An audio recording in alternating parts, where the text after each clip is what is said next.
I'd love to open us in a word of prayer before we jump in, if we can. So if you'd bow your heads with me. Father God, we have a lot of big questions in life, a lot of things to ask these days and things to wrestle with. And whatever our age, whatever place we're coming from, to wrestle with our vocation, our sense of calling, the work we do in this world, the meaning that we pursue, the way we use our giftedness, and I just can't think of a more relevant topic. And so we're excited just tonight to wrestle with our faith, with our relationship with you and how that works its way out practically in the world, our discipleship. We thank you for Scott and his ministry that spans decades, for the school, Biola and Talbot, that he represents, and the ministry it has for the local church, both nationally and globally. We pray for those leaders, we pray for those teachers, we pray for that ministry, that it would continue to bear fruit. We pray for them and a lot of the difficulties and trials that they're facing, that you'd give them fortitude, wisdom, and strength, and always fill them with the joy of the Lord. Again, we lift up tonight and give it to you, Lord, we pray in Jesus' name. Amen. But tonight, it's kind of with pleasure that I introduce a former professor of mine, Dr. Scott Ray. I studied under Scott and his colleagues in the philosophy department of Talbot School of Theology, which is a part of Biola University down in La Mirada, California. I spent 7 years down there, started strong and slowly tailed away as I got married and had children.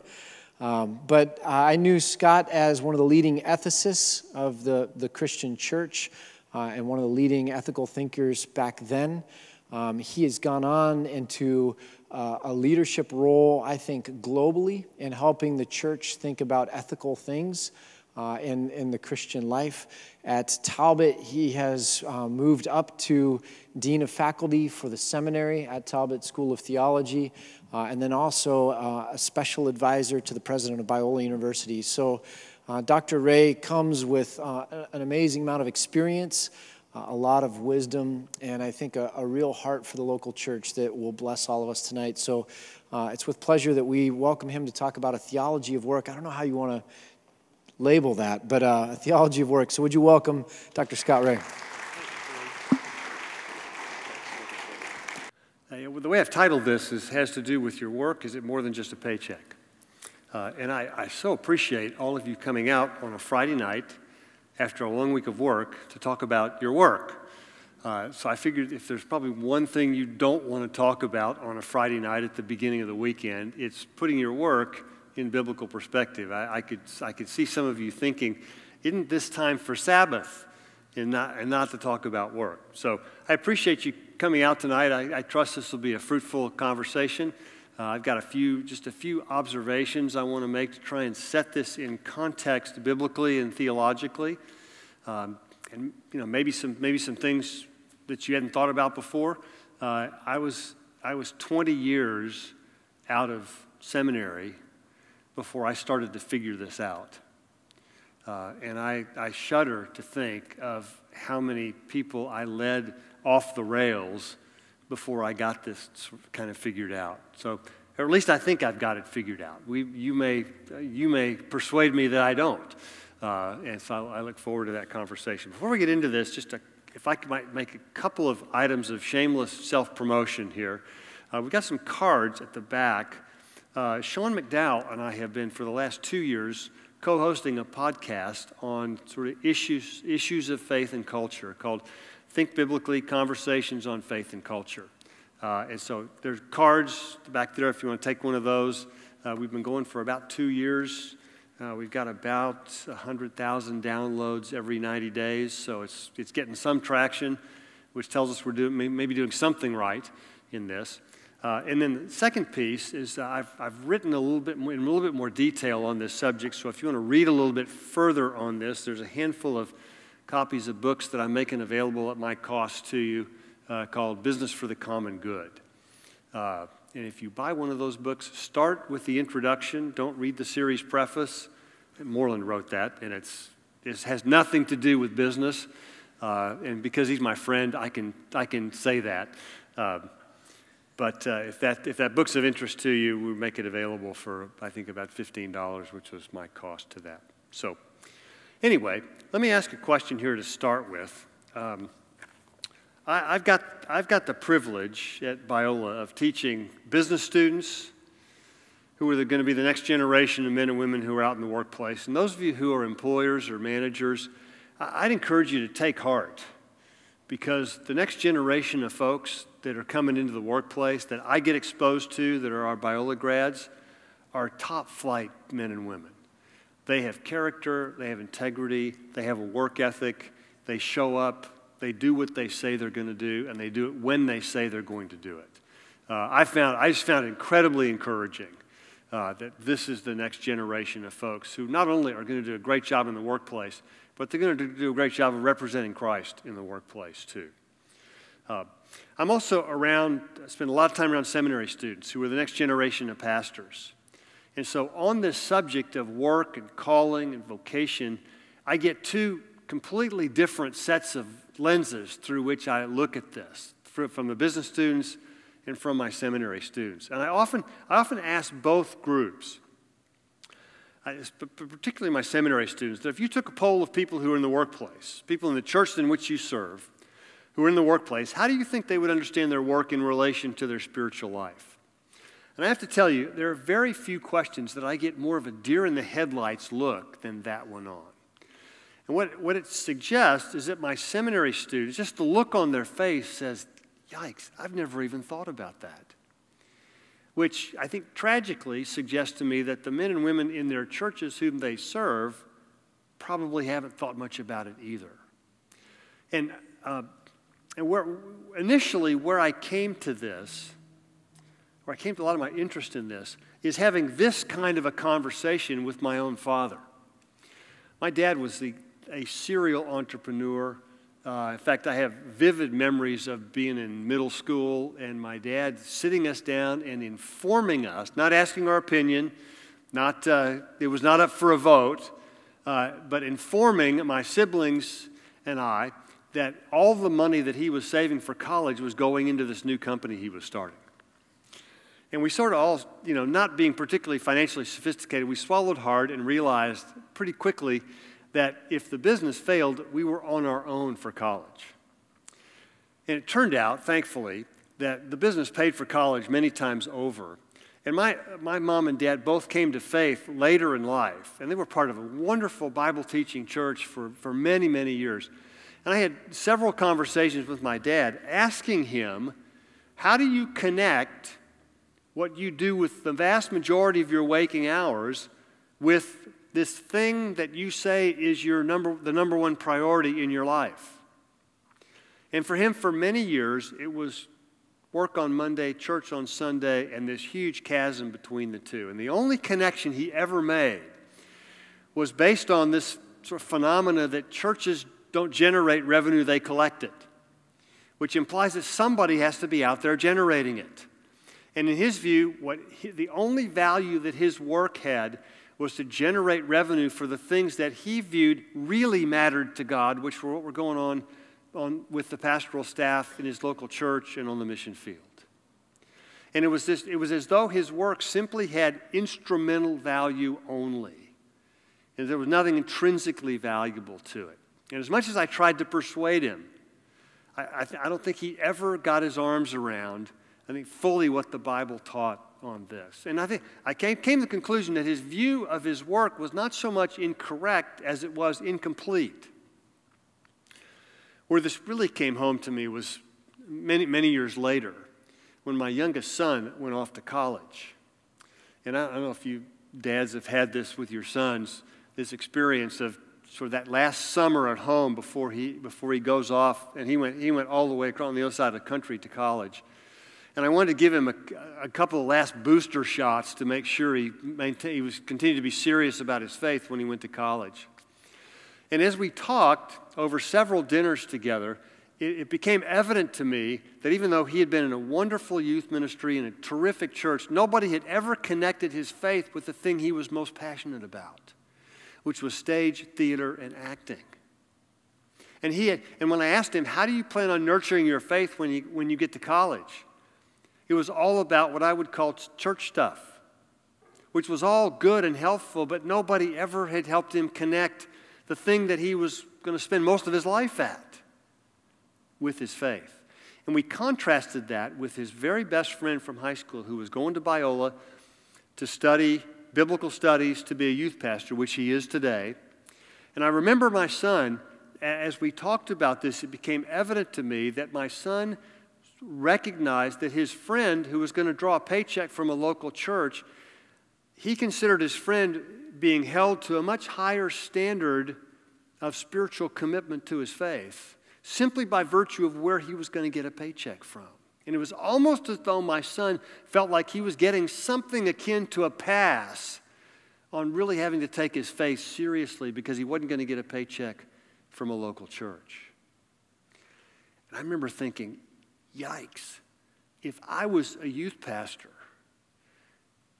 thinking that maybe my high school students were of the opinion that maybe they didn't have to take their faith quite as seriously if they were going to do something in the workplace, that would be keeping me up at night. What we've realized since then, the Barna Research Group has discovered that churches who address what they call vocational discipleship have a 3 times better chance of retaining high school and college students, not only to their church, but to their faith. And it makes so much sense because they recognized that if this is what I'm going to spend the majority of my life doing, and my church is addressing that and taking it seriously, then my faith must have something to say that's relevant to what I'm going to spend the majority of my life doing. But most churches that I've been in have spent the majority of their time preparing people for a small minority of their lives. One thing I'm so encouraged that you all are out here on a Friday night to talk about this suggests that this church is actually committed to spending the majority of their time talking about what you do for the majority of your life in some really profitable ways. Now, I also asked my seminary students, it's really interesting. They are so honest with me. It's so helpful. I said, how in the church in which you serve, how are people who are making their living in the workplace perceived vis-a-vis pastors and those who are getting a paycheck from a church or nonprofit or other Christian organization? I get some really interesting answers to this. Some of the things they tell me are that they view the business people are viewed in their church as simply sources of funding. In fact, I had a woman who stood up and said, business people in my church are viewed as pockets to be picked. I thought, oh, tell me you didn't just actually say that. Or they are viewed as having some sort of administrative or business savvy for the local church. I find that gets mixed reviews between pastors and business people because sometimes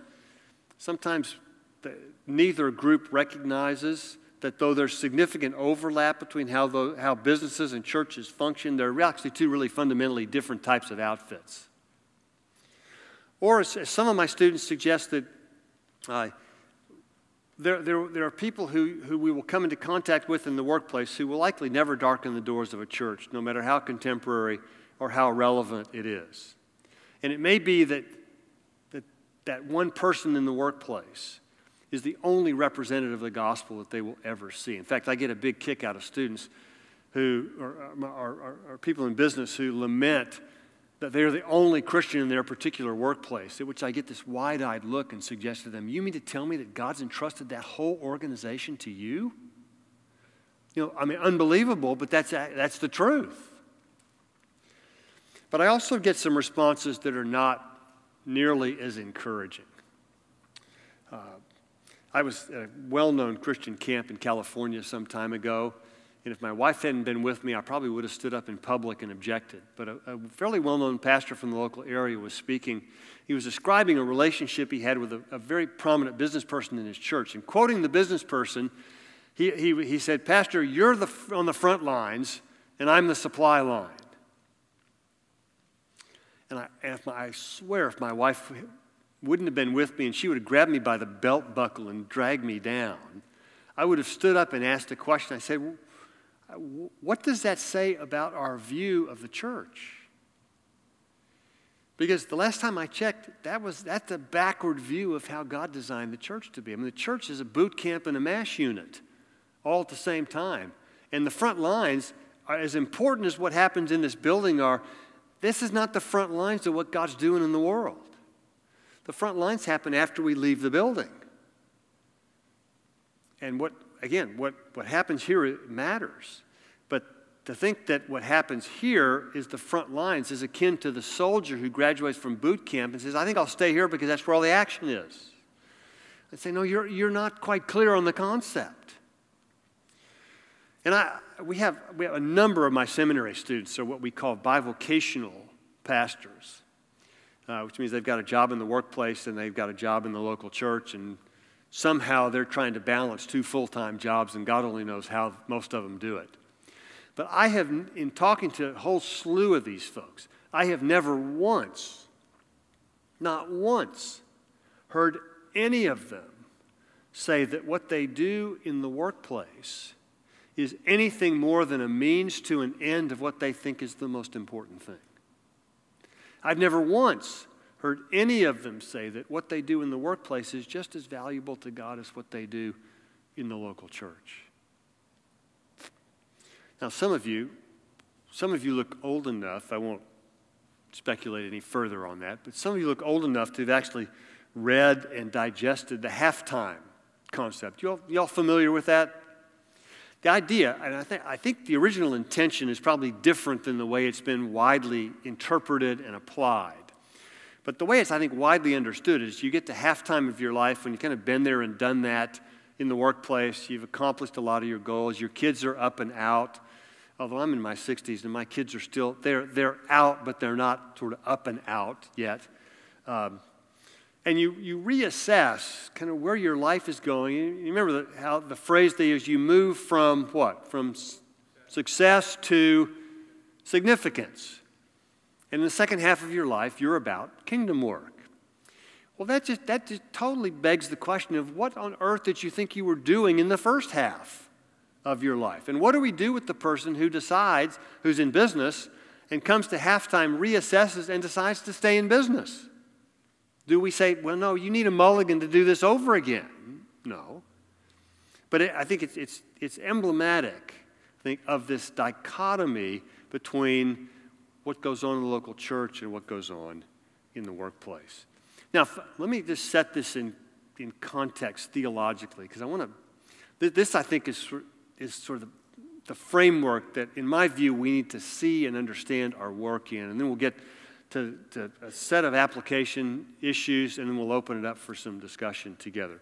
But obviously, your work has instrumental value, which means it's a jumping off place to accomplish a lot of other things, right? You work to support yourself and your dependents. You work so that you can give to those who are less fortunate.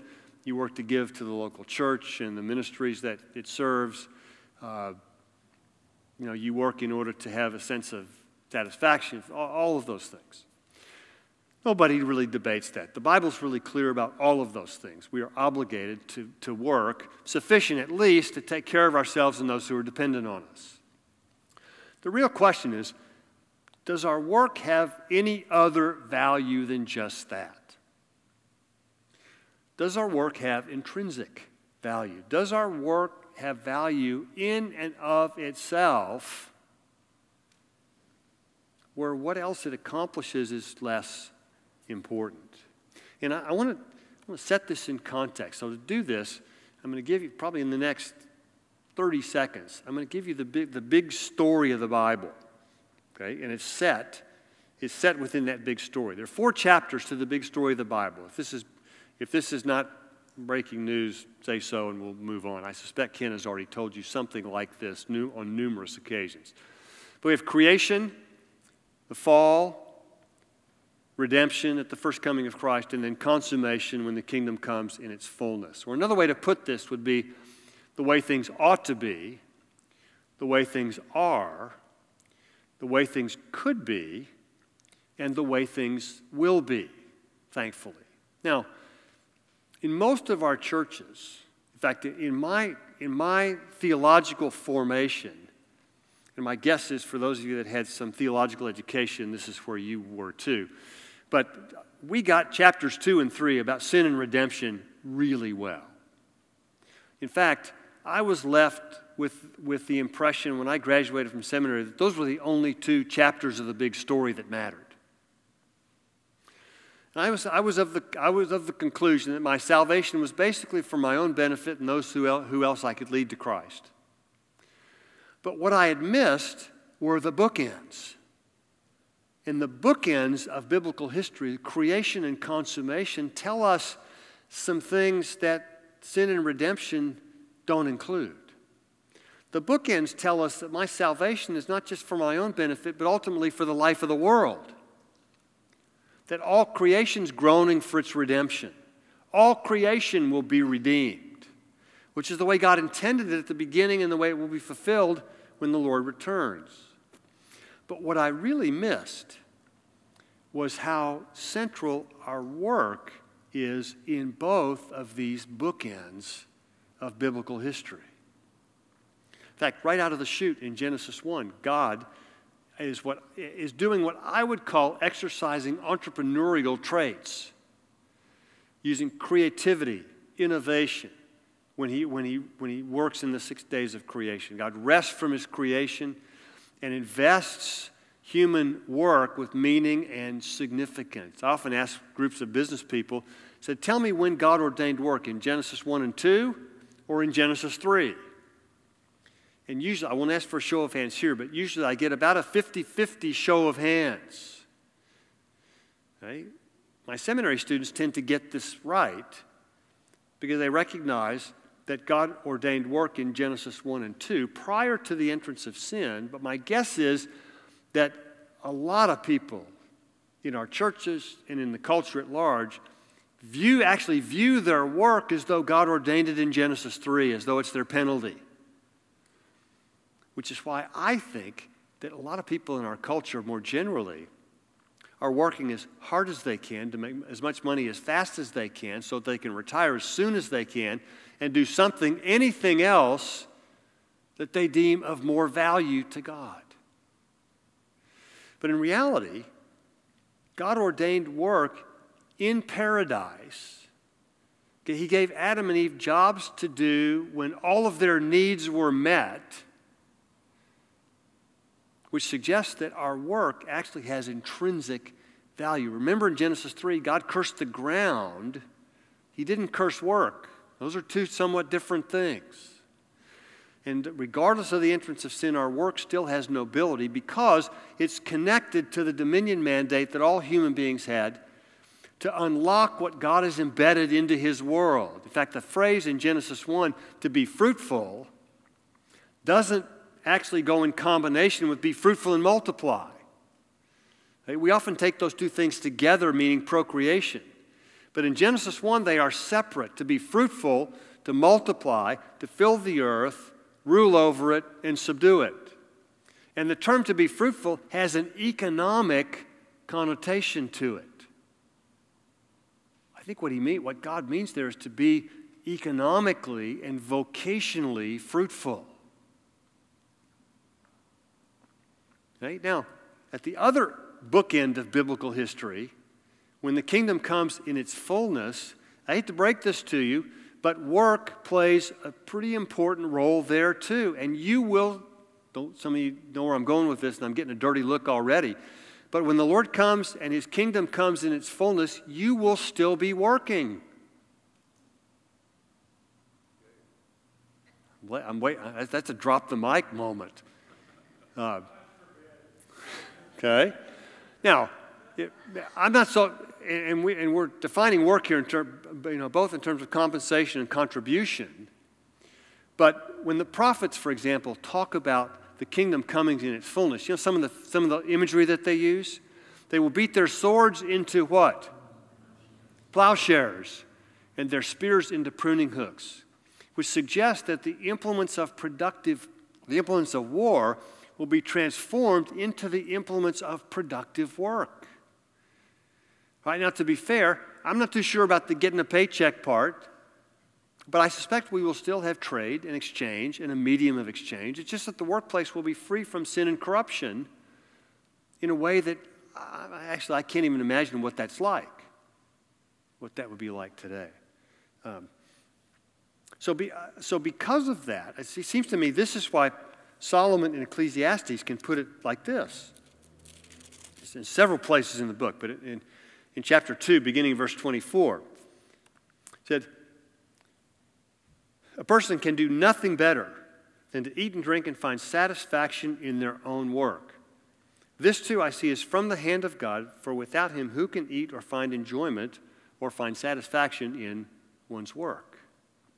Paul makes the same point over in Colossians chapter 3, where he says in verse 23, and whatever you do, which is a pretty big tent, work at it with all your heart as working for the Lord and not for human masters, since you know you'll receive an inheritance from the Lord as a reward.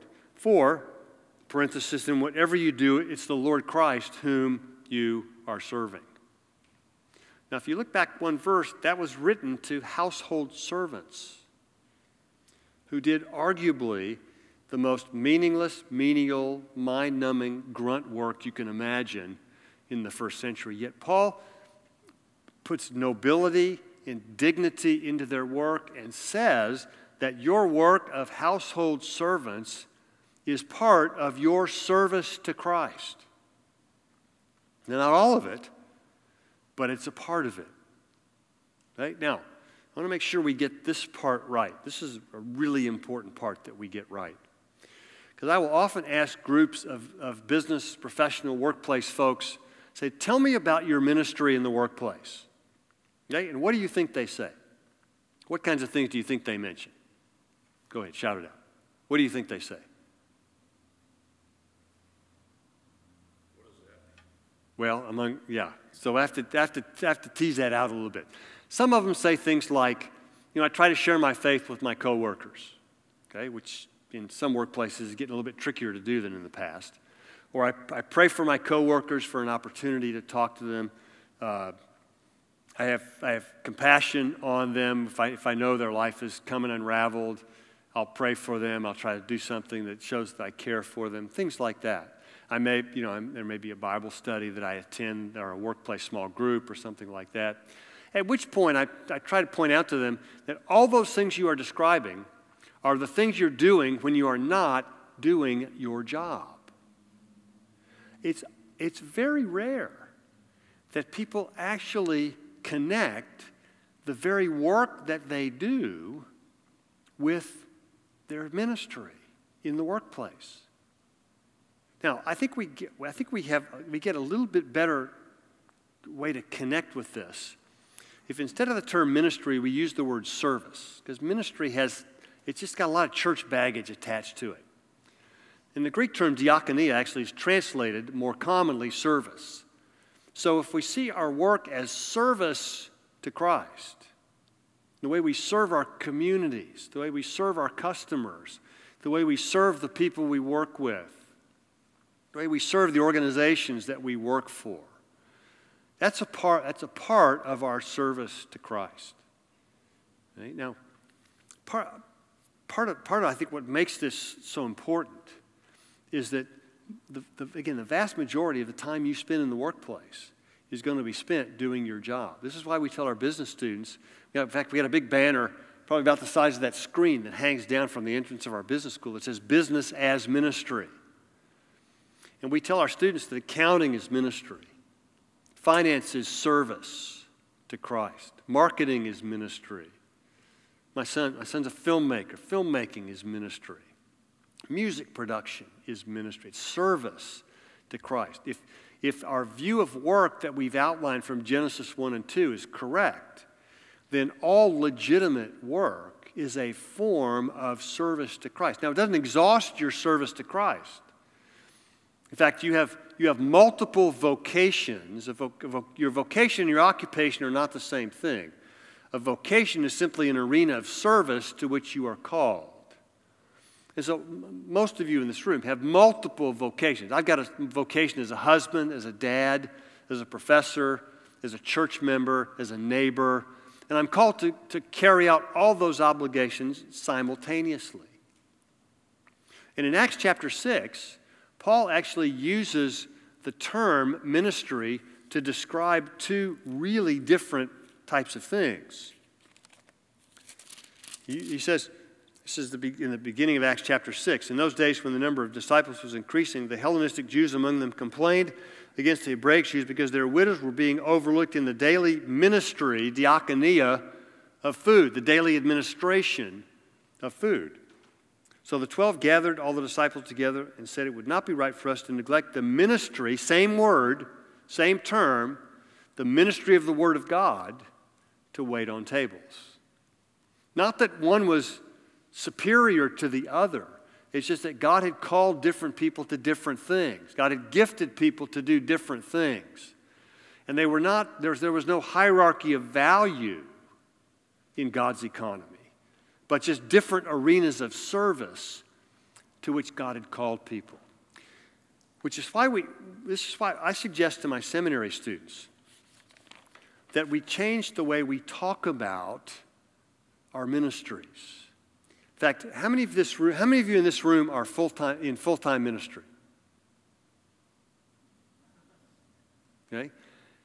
Now, if you are, it was a trick question actually. If you are a follower of Jesus, you should have raised your hand. Because all of you are in full-time service to Jesus. And you entered full-time service not at the point where you decided where you were going to get a paycheck from. You entered full-time service at the time in which you came to faith in Christ.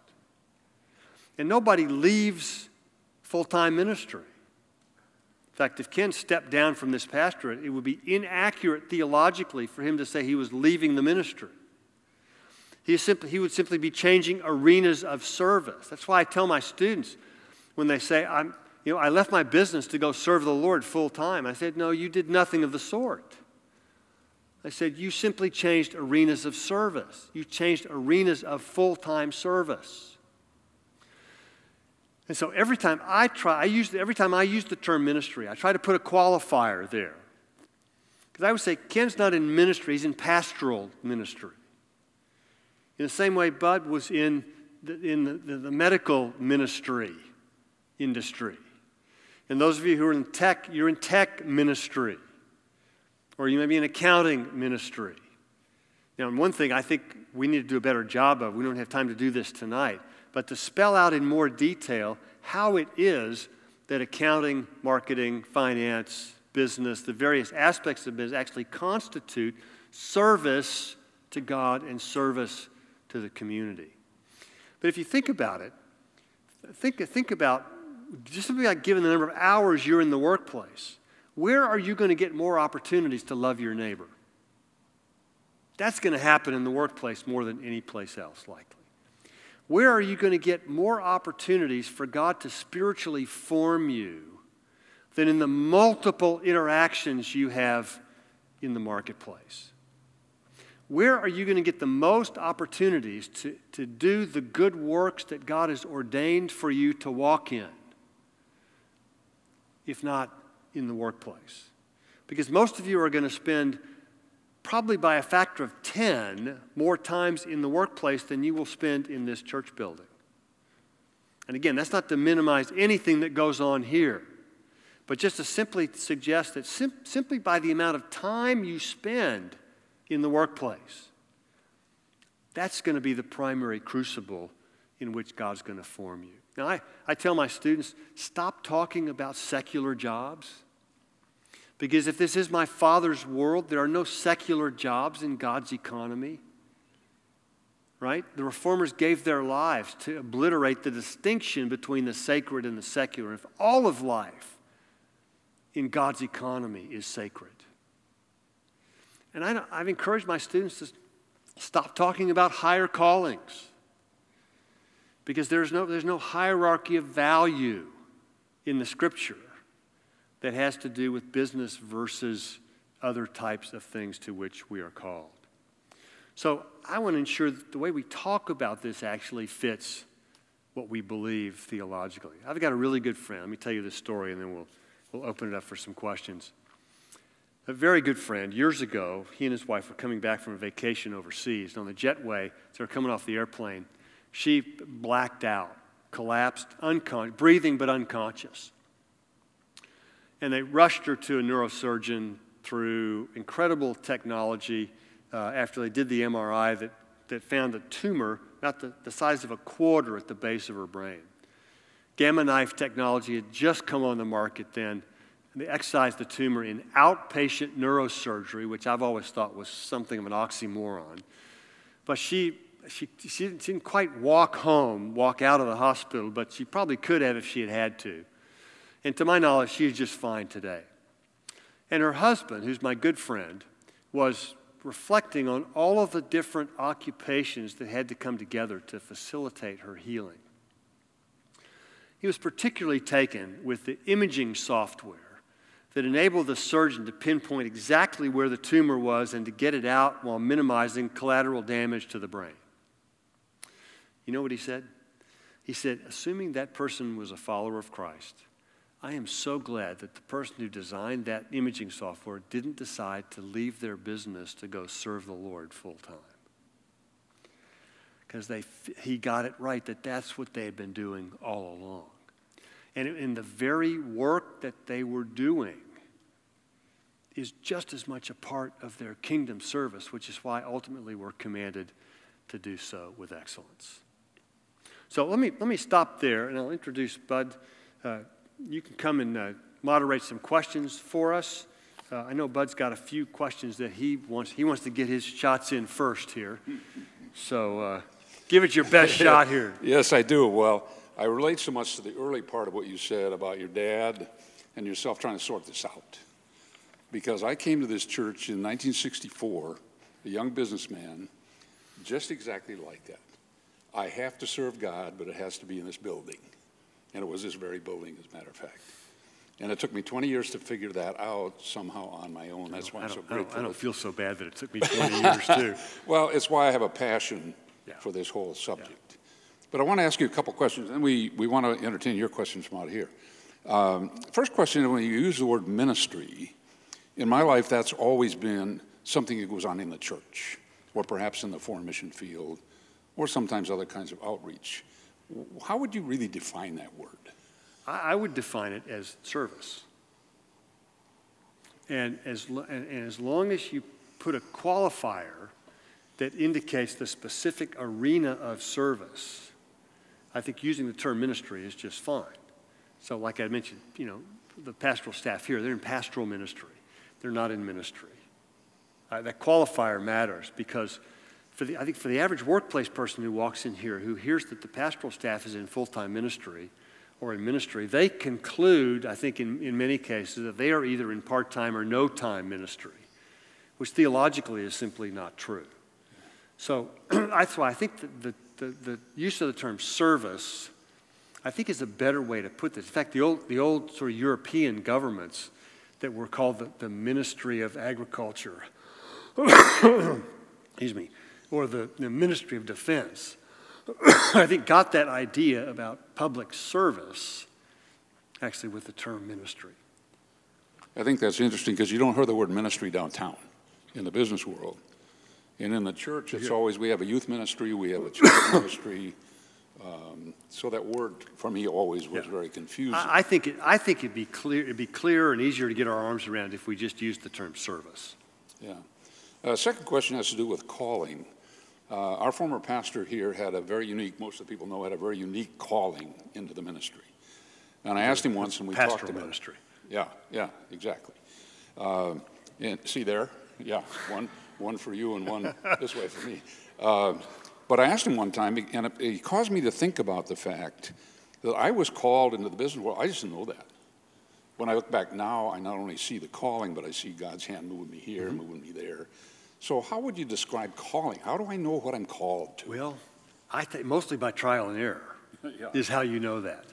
And here, see, this is where I'd like to demystify this idea of calling and to put it in context theologically. Because the thing, when the Bible uses the specific language of calling, it's not normally referring to our occupations.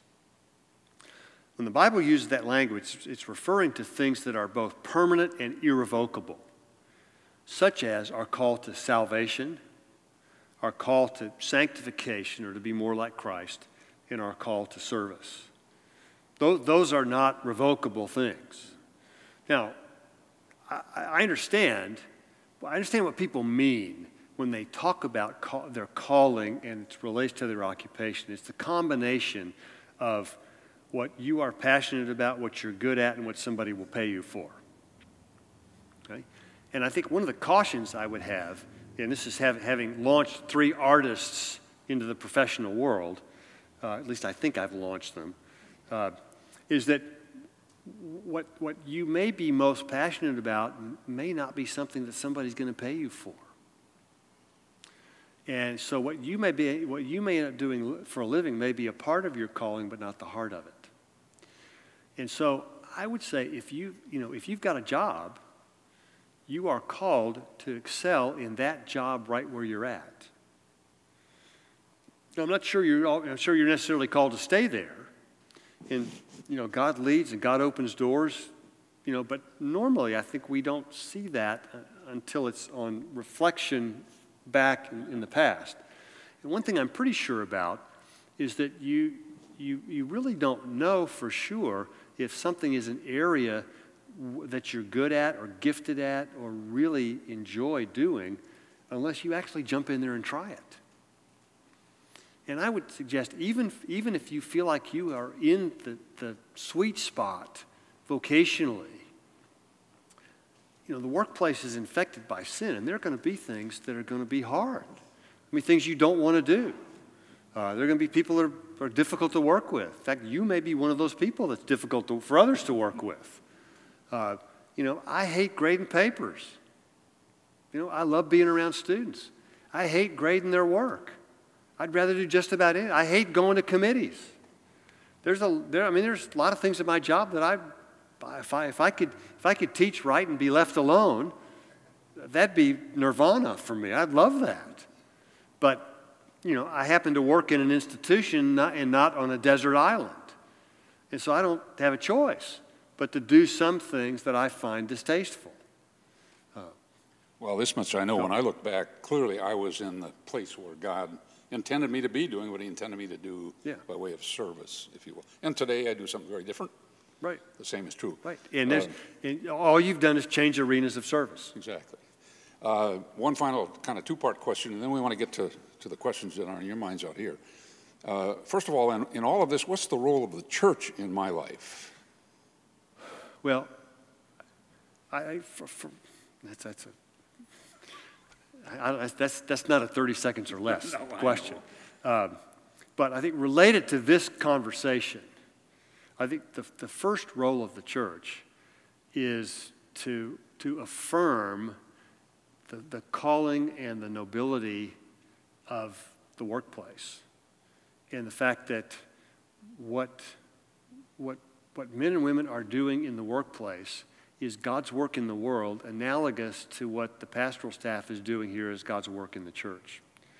And if that's true, then what you all are doing in the workplace has eternal significance. Because our bodies matter. We're not just souls on a stick.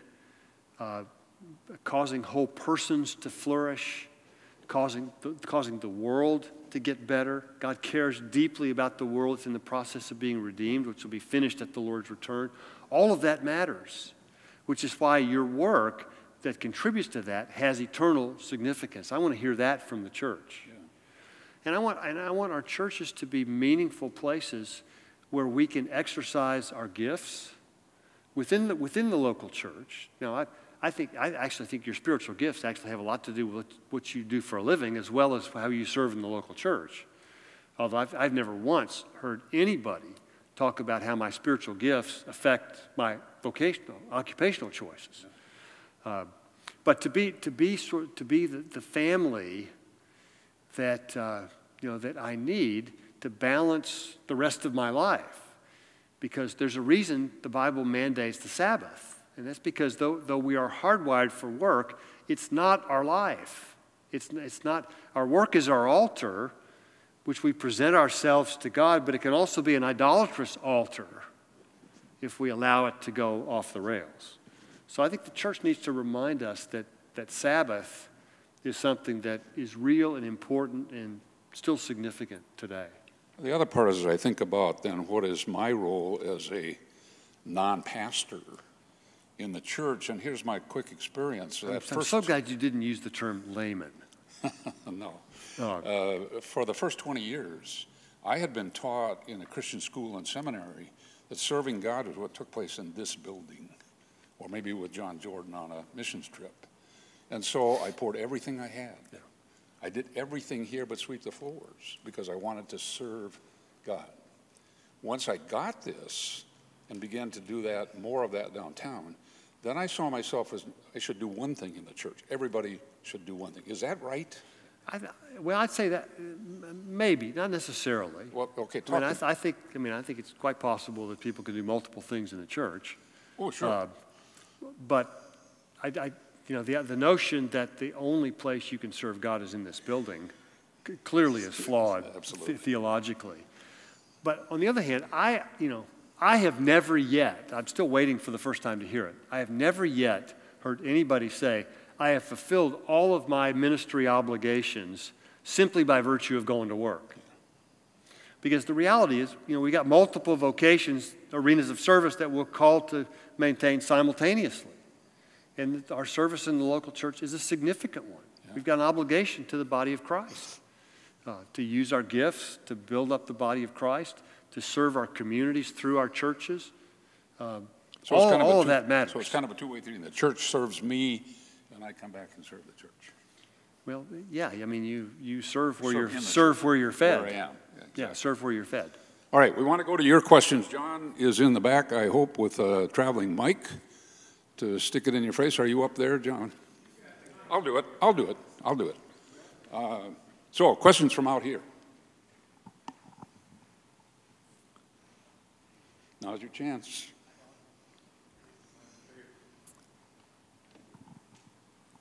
Thank you so much. So my job is mostly writing email.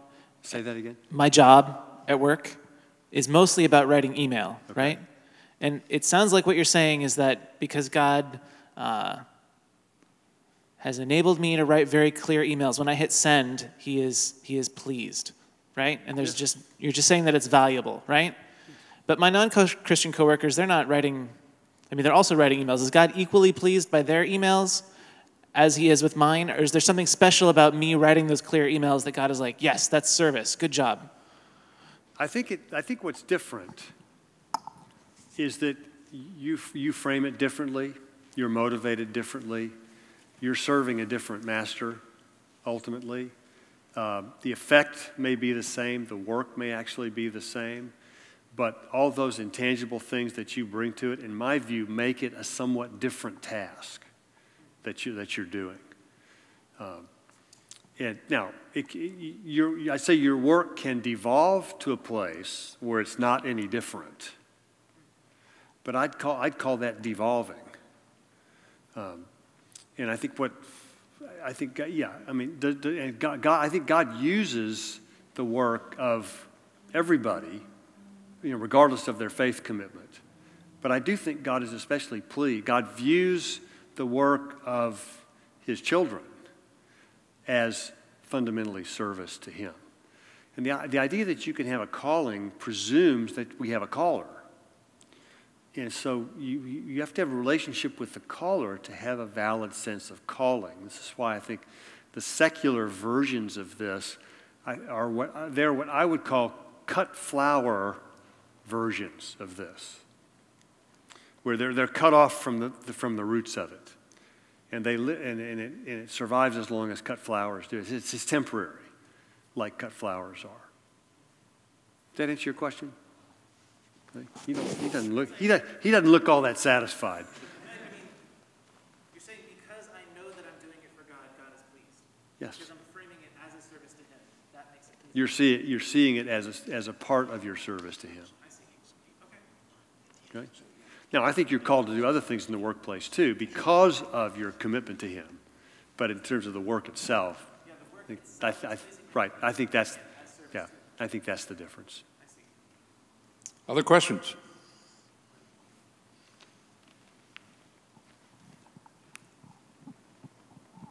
I guess along that same line, when you say we're called to other things in the workplace as well as do our work well, because it's always that tension between doing our work well. I mean, many people do their work well. I mean, a non-believer can do their work well. A Mormon can do their work well. So those other things we're supposed to do, are those the things you were talking about earlier?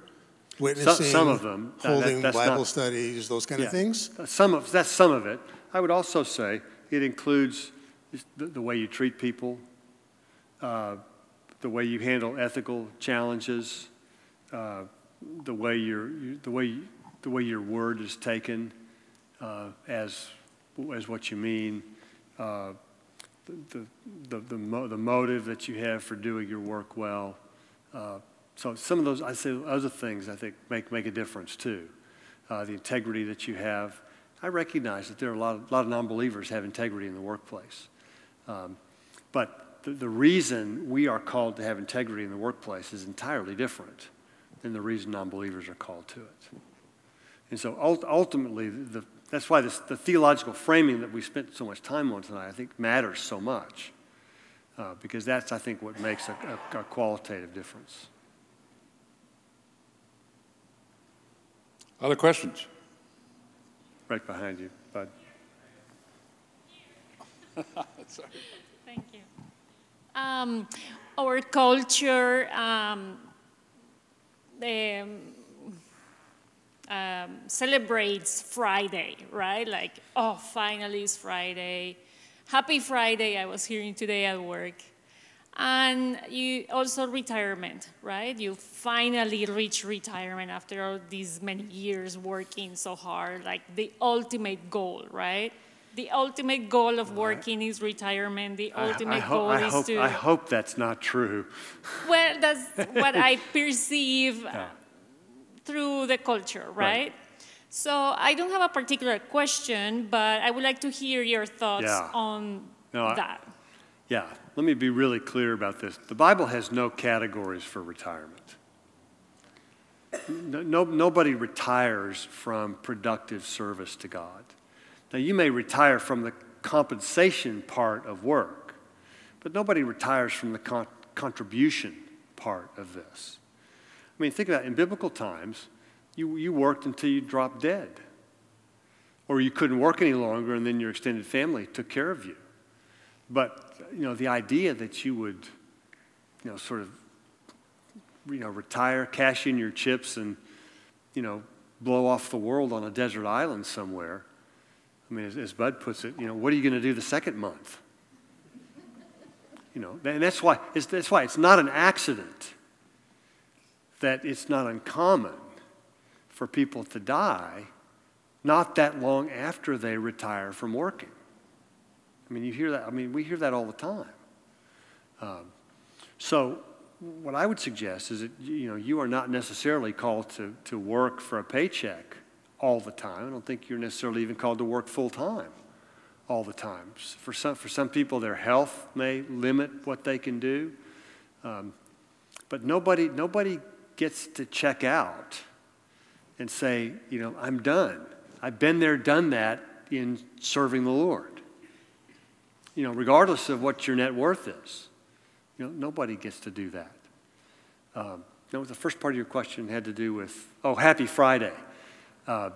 There's something to that because the Sabbath is something to be celebrated. There is a day. I mean, we're wired for work as well as for rest and for refreshment.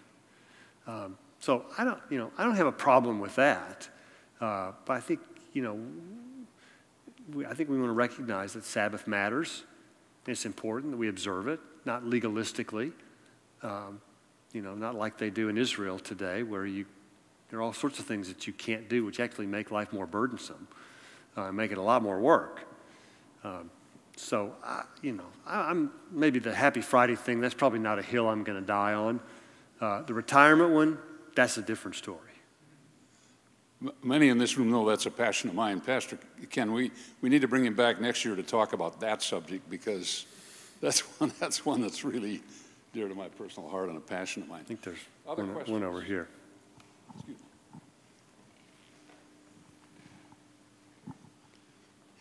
I did 40 years in the construction trade as a sheetrocker. You worked hard.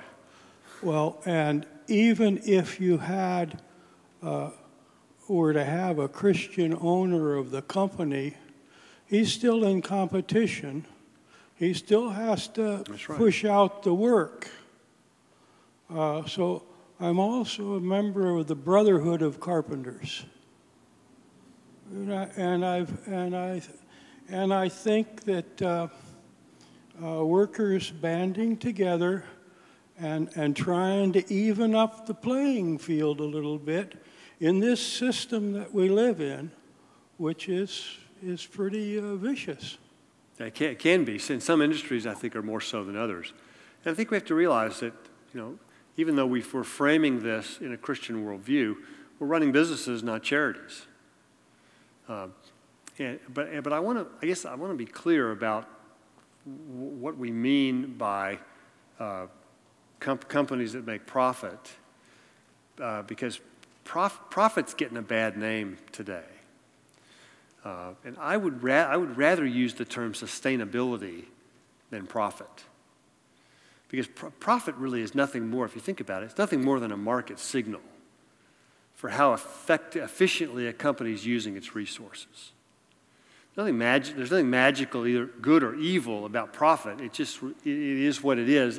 I'd say it's a morally neutral market indicator, market signal, in the same way that prices and wages are. So the idea that somebody pursues profit as doing something evil, or that just because you make a profit, you're actually doing something morally good, neither of those things necessarily follow from that. It just means you're deploying your resources efficiently. And I have no objection to workers banding together to increase their bargaining power. So be it. If that's in their interest to do so, then they're certainly entitled to do that. I think there's...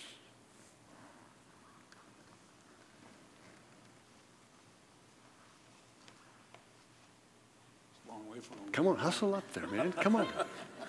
Where are you? Right here. Okay. It's kind of a half-formed question.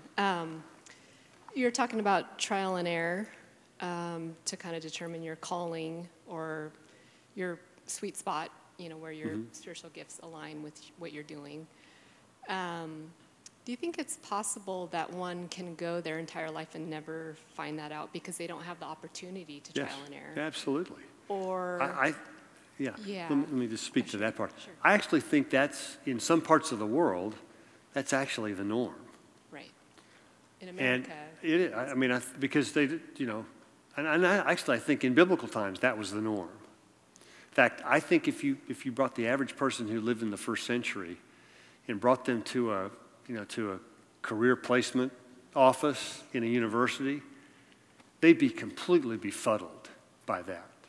And then the second part of that question is, do you think it's possible one can go their entire life and not truly know their spiritual gifting, but... I think it happens all the time. Yeah. Now, I'm not suggesting that's a good thing. Right. But I don't think that's uncommon. What I'd like to see us do is connect our spiritual giftings to the occupational choices that we make. I don't hear that very often. But I think if God's invested you with spiritual gifts to build up the body of Christ, then there's probably no reason that those shouldn't also be relevant. Now, they might not be determinative, but they certainly ought to be relevant to the kinds of choices you make about how to spend the majority of your life.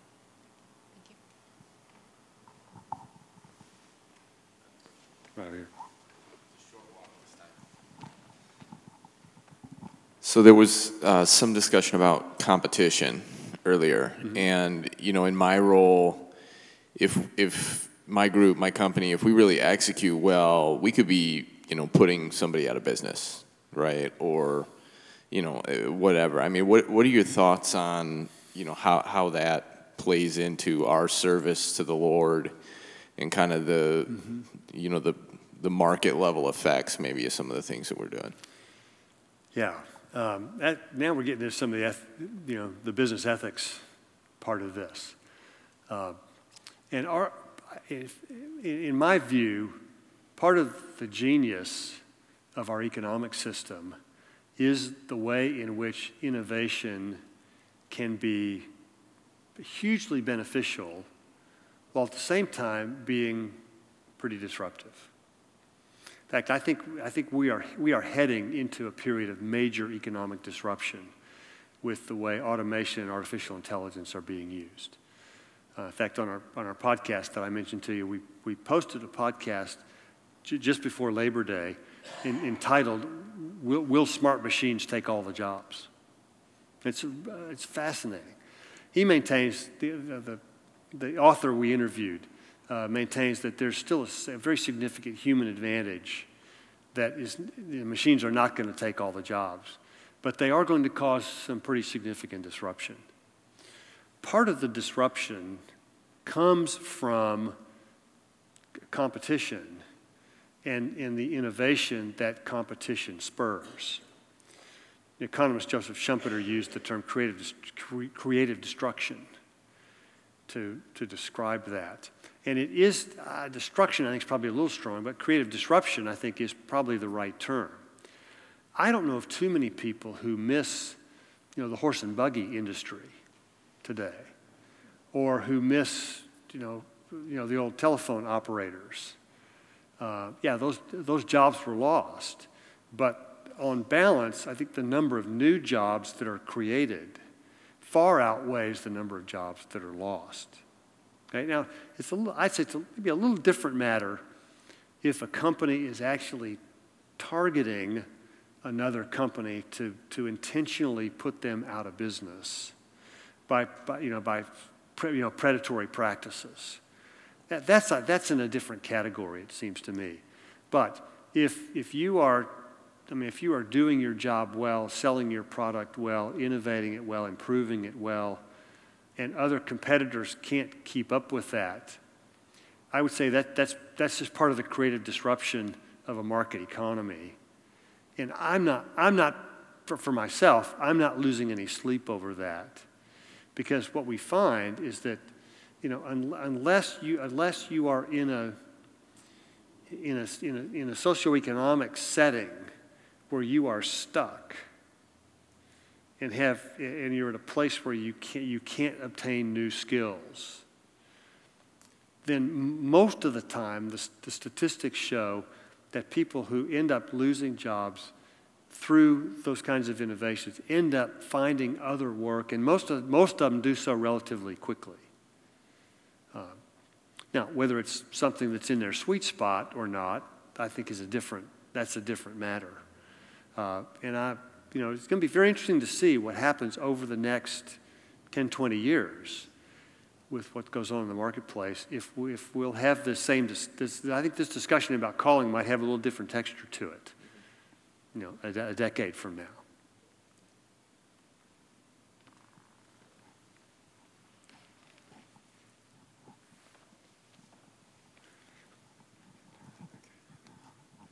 At a workplace, sometimes you may get asked to do something against your Christian faith.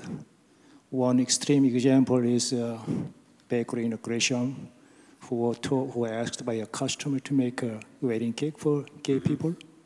So what would you suggest about that? What do you do? Generally, you say no to those things. But I want to be careful with how I say this, because what I don't want to encourage is a tendency that I see often among Christian believers in the workplace, that at the first hint of ethical challenge, they determine they have to get out. And we generally encourage our business students that, unless there are really compelling reasons to walk away, that when faced with ethical challenges, the default position should be to keep your place at the table in the organization so that you can continue to have a place to affect change. And we work under the assumption that if you walk away from your job and quit, the person who's going to take your place will likely not have as sensitive a conscience as you do about these ethical matters. Okay? Now, there are lots of reasons. Some of the compelling reasons to actually to reverse that default position and to say no and to let the chips fall where they will is if you're being asked to do something that puts you in legal jeopardy. And I mean, I've often had people say, well, if you don't do this, this is career limiting. Well, so is going to jail. And we had a student in our MBA program who he didn't even realize that he was in legal jeopardy until my teaching partner, who is a trial attorney, said, I won't represent you if you continue down this road and need my help. He should have said no because he was being set up to be the fall guy for a case of fraud. The other compelling reason I would suggest is if your involvement in something that's morally sort of questionable, if it's clearly immoral, clearly unethical, clearly illegal, obviously you say no and let the chips fall where they will on that. But if it's something that's more of a gray area, we would suggest keeping your place at the table unless there's what I would call a what's wrong with this picture moment, where your non-believing coworkers see you involved in this practice and know you're a believer at the same time and come to the conclusion that that doesn't fit.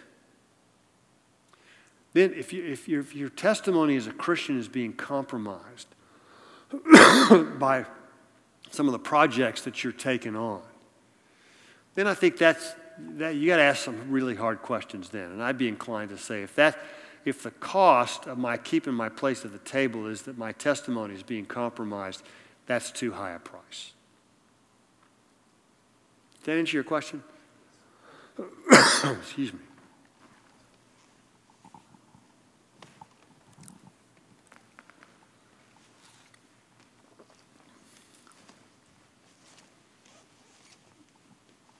I love answering these questions with business people instead of my business students, because you all have been beat up in the real world like my business students. My business students, they are so naive. And I love the note of reality here. This is great. Yeah, Scott, what you said about the business as a service actually rings a bell with me. I've been working in a high-tech industry for a long time in a corporation environment. Not a friendly environment to tell somebody else about Christianity. And then I'm shocked to hear that. Yeah, I mean, I can give you examples after it. But now I'm in a sort of going through the halftime that you described. So making into a nonprofit organization, and I see a completely different work environment. They see things as a service. They see things naturally as something they can do, right? So I just wanted to kind of get your comment about what workplaces actually maybe when to get out, or maybe situations where it's so difficult and you feel like you're really not doing it as a service. Maybe you can comment about the workplace environment. Well, I'd want to emphasize that the work itself, regardless of the workplace that you're in, is in most cases, serving your community well by giving them products and services that increase human flourishing. That by itself is really significant, and I don't want to underestimate that. You have to decide. I mean, that's a completely subjective thing about when to leave a for-profit for a nonprofit.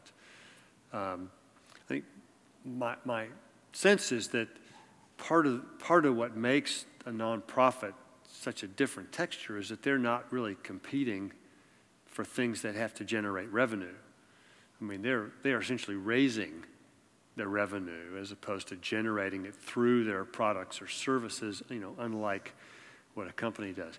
I don't think that makes what a nonprofit does any more service than what a business does.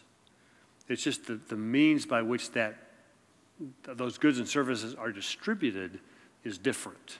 I mean, with a company, they're more distributed through market mechanisms as opposed to with a nonprofit, they're more distributed altruistically. But the services are still getting out there. They're still important. They still contribute to flourishing. It's just a different mechanism. So part of it, you have to decide sort of what's the condition of your soul and what kind of work environment you're going to best flourish in. And, no doubt, I mean, although no doubt there are lots of work environments that are lousy places to work.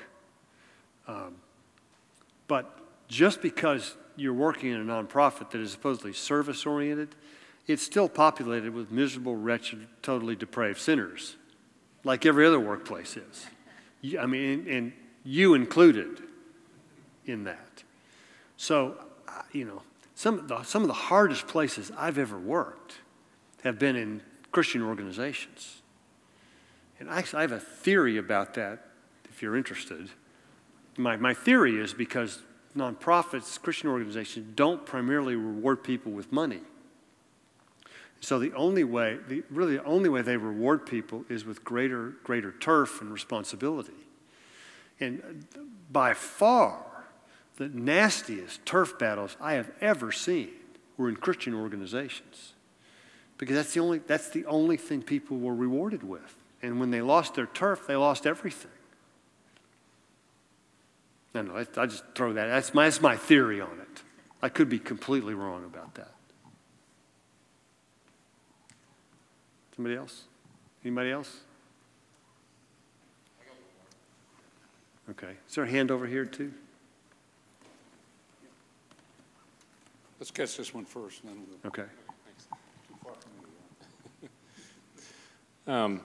How important is it for us to be able to acknowledge Christ as the motivation for the work that we're doing? Because you've talked about how Christ can be our internal motivation, and then that can become apparent through our actions. And yet in many workplaces, it's not acceptable to actually say that that's our motivation, and it has to, we have to put it in terms of other things like, seeking greater profit and seeking the benefit of shareholders or others. So how does that change attitudes in the workplace? How important of a factor is that? You mean to be public about that?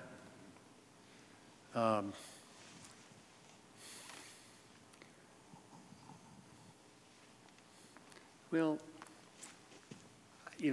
I'm inclined to say, in the workplace, I am who I am.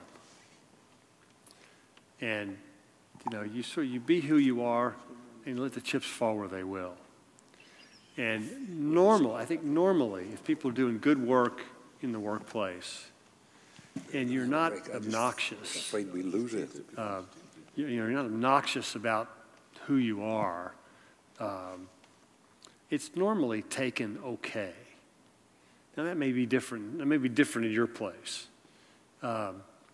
But I don't know, I'm pretty sensitive to people telling me that I can't be who I am in the workplace as long as my work is getting done with excellence and as long as I'm not a pain in the rear end to be around. I wouldn't be losing any sleep if I'm not getting opportunities to go public with that, because I think the people who get to know you, eventually I think will get the picture that you are who you are. I mean, I don't think you have to come in on a white horse and announce to the world that, Christ is my motivation for doing what I do. But as you have opportunity, you seize on that, you pray for those opportunities, and let the chips fall where they will. Where was the hand over here? Right here. I was just going to ask, during kind of the intro section, you hit on the fact that most of the time in church, it's very rare to be having a conversation like this. Say that again. It's rare to have this conversation. It's pretty rare to be talking about work. What do you think is behind that, or why do you think that is in the church that we're rarely talking about our work? That's a really good question, and I'll try to give you the short version of it.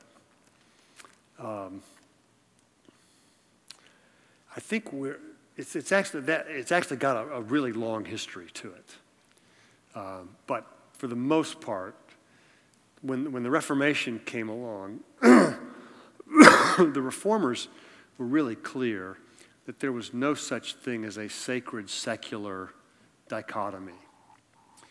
Now, they lived in a time where largely the medieval Catholic worldview was carrying the day, and even though that was they were about to get cut off from their roots in the Enlightenment and later on, there was still a largely Judeo-Christian religious and moral consensus that held, I think, for most of the West until, I don't know, maybe the middle of the 20th century, maybe in this country until the 60s, and then it started coming unraveled.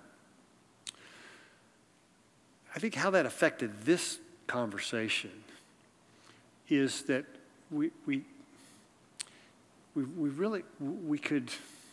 was easier to say that the sacred and secular, were not in opposition to one another. Although once the 60s started showing up, then secularism, I think, began, excuse me, a much more aggressive assault culturally. And that dichotomy between the sacred and secular, even though theologically I don't think it's true, was actually felt by a lot more people. And as a result, I think it became easier to maintain that there is that fundamental difference, and that the secular, the sacred were the things that God really cares about, and the secular were the things that God cares not so much about. That'd be my thank you. Okay, we'll take one more question, and then that's kind of there's a lot longer discussion to that I'd be happy to share with you. I've been a job for quite a while, and people that have gotten to know me know I'm a Christian and that I work faith-based, basically. And I've found over time that people tend to take advantage of that, I guess. And where do you draw the line between, being a doormat, maybe, because you are a Christian and you're supposed to turn the other cheek and all that kind of junk. But where do you say, this is the line has gone too far, you're taking advantage of me, you're not acknowledging my... I'd go back and regularly read the accounts of Jesus clearing the temple. Which he did. And I would recognize that having boundaries is not inconsistent with being faithful to Christ. I mean, Jesus had really good boundaries. He said no to a lot of things. And he was not afraid to call people out when they stepped over the line. And the only time he really got taken advantage of was on his divine mission to the cross, which was trumped by a lot of other considerations. So there's no reason that you can't have boundaries and require that they be enforced. And just because you forgive someone doesn't mean that you have to trust them again. I mean, we're called to forgive. We're not called to trust everybody. And sometimes that's very unwise to trust people. If you wreck my car, I'm going to forgive you, but I'm not going to let you borrow my other car. So, I mean, I would, my friend John Townsend has written on the subject of boundaries extensively. It's really good stuff, and he shows throughout most of those boundaries books how having good boundaries and being faithful to Christ are not mutually exclusive. Scott, we're grateful for your coming and this has been sharing fun. this with us. Thank you. Thanks for your questions. Just glad you've been here.